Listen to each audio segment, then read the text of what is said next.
বন্ধুগণ, আমি কবি মহিউদ্দিন চৌধুরী মাইকেল আপনাদের সামনে আবারও উপস্থিত হয়েছি একটি ভিডিও পাঠ নিয়ে।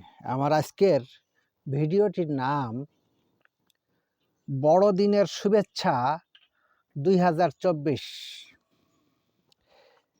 এই বড়দিনের শুভেচ্ছা 2024 আমি লিখেছি ইনজিল শরীফের সূরা লূক 2 অধ্যায় 8 থেকে 21 পদ এবং সূরা মথী 2 অধ্যায় 1 থেকে 12 পদ বা আয়াত। এর উদ্ধৃতিতে আমি বড়দিনের শুভেচ্ছা 2024 এই ভিডিওটি রচনা করেছি। আমি আপনাদেরকে পাঠ করে শোনাবো। এই পৃথিবীতে ক্যালেন্ডার বা দিনপঞ্জিকা ক্যালেন্ডার বা পঞ্জিকা আছে প্রায় 34,000। এর ভিতরে অনেকগুলি আন্তর্জাতিক ক্যালেন্ডার আছে। এর ভিতরে একটাই ক্যালেন্ডার আছে যেটা আন্তর্জাতিকভাবে স্বীকৃত এবং খ্যাত এবং মানুষ সভ্যতার শুরু থেকে এ পর্যন্ত ব্যবহৃত হয়ে আসছে, যেটাকে বলা হয় খ্রিস্টীয় ক্যালেন্ডার। যেটা আমাদের দেশে এই ক্যালেন্ডারটা চালু করেছিল, ভারত উপমহাদেশে চালু করেছিল ব্রিটিশরা চালু করেছিল, যে কারণে ব্রিটিশদের মাতৃভাষা ইংরেজি ছিল, এই জন্য এটাকে অনেকে ইংরেজি ক্যালেন্ডারও বলে থাকে, কিন্তু এটা আসলে একটি খ্রিস্টীয় ক্যালেন্ডার। এই ক্যালেন্ডারটি এটা আবার দুভাগে বিভক্ত, একটা হচ্ছে খ্রিস্ট পূর্বাব্দ ক্যালেন্ডার আর একটা খ্রিস্টাব্দ ক্যালেন্ডার। তো আমরা এখন যেটা ব্যবহার করি এটা হচ্ছে খ্রিস্টাব্দ ক্যালেন্ডার। আর খ্রিস্ট পূর্বাব্দ ক্যালেন্ডার যীশু খ্রিস্টের বা হজরত ঈসা আলাইহিস সালামের জন্মের 8 দিনের দিন তাকে তখনকার দিনে ইহুদি নিয়ম অনুযায়ী খাতনা করা হয়েছিল জন্মের 8 দিনের দিন। আর সেই দিন ছিল জানুয়ারির 1 তারিখ।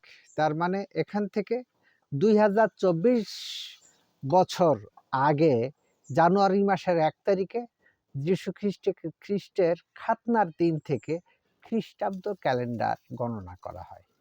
আর যীশু খ্রিস্টের জন্ম খ্রিস্ট পূর্বাব্দ ক্যালেন্ডারের 7 দিন আগে 25শে ডিসেম্বরে।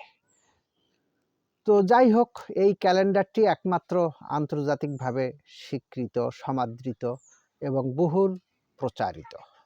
তো আমি এখন এই হজরত ঈসা আলাইহিস সালামের জন্ম সম্পর্কে বলবো এবং এই হজরত ঈসা আলাইহিস সালামের জন্মই দিনটাকেই বড়দিন বলা হয়। এটা সারা পৃথিবীতে সবচেয়ে যত মানুষ আছে এই মানুষের ভিতরে সবচেয়ে সংখ্যাগরিষ্ঠ মানুষ হচ্ছে খ্রিস্টিয়ান। তো এই পৃথিবী জুড়ে যে 25শে ডিসেম্বর বড়দিন পালন হয়, এই বড়দিনের তাৎপর্য হয়তো অনেকেই জানেন না, যে কারণে আমি আজকে ইনজিল শরীফের সূরা লূক 2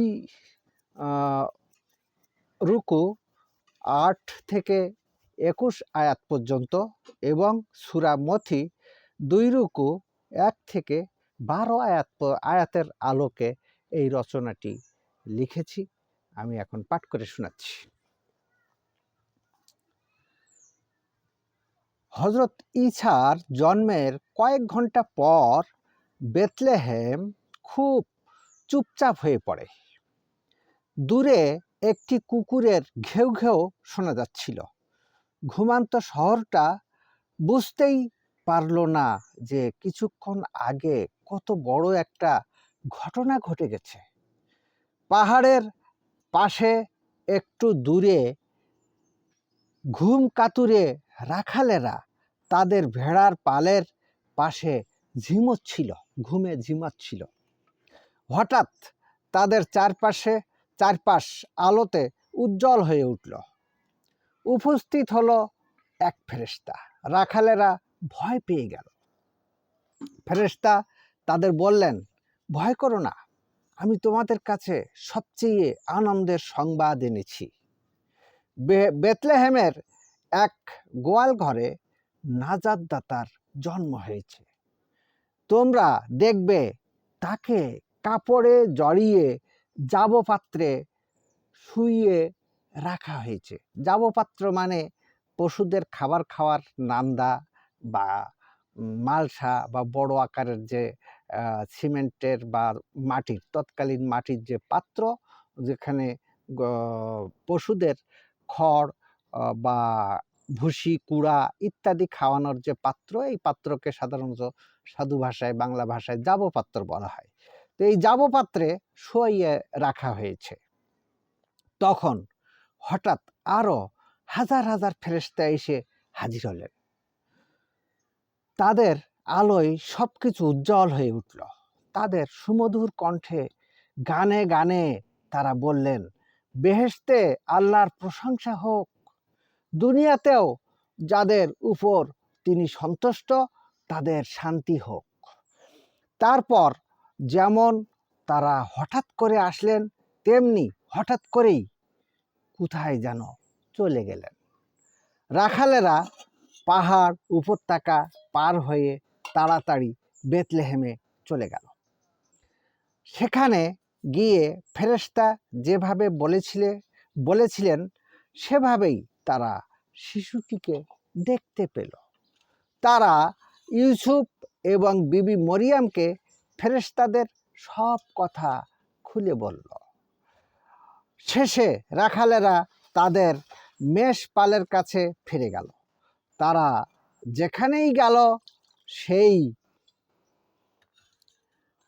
সেখানেই সেই সুখবর প্রচার করল। তারা আল্লাহর কত না প্রশংসা করল। সেই রাতে অনেক অনেক মাইল দূরের কয়েকজন পণ্ডিত আকাশে একটি উজ্জ্বল তারা দেখতে পেলেন।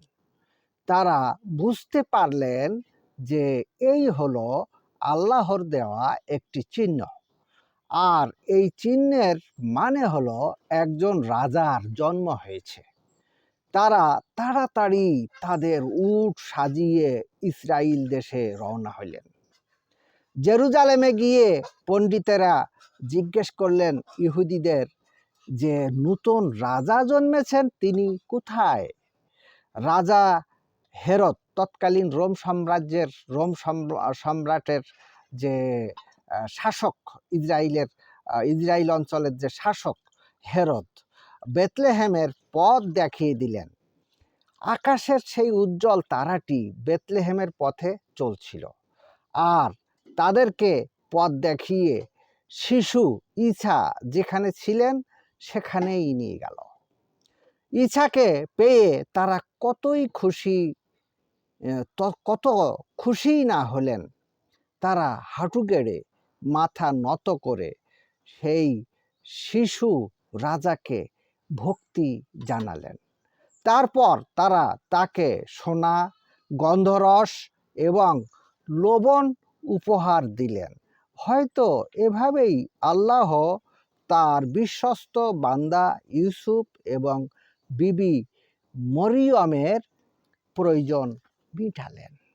আমেন। এই ঘটনাটি আজ থেকে 2024 বছর 7 দিনের আগের ঘটনা। তো আমার এই বড়দিন উপলক্ষে যে আজকের ভিডিও, বড়দিনের শুভেচ্ছা 2024, সবাইকে বড়দিনের শুভেচ্ছা রইল। শুভকামনা, অবিরাম, অন্তহীন, নিরন্তর পথ চলা। সবাইকে ধন্যবাদ। আমার ভিডিওটি আজকে এই পর্যন্ত।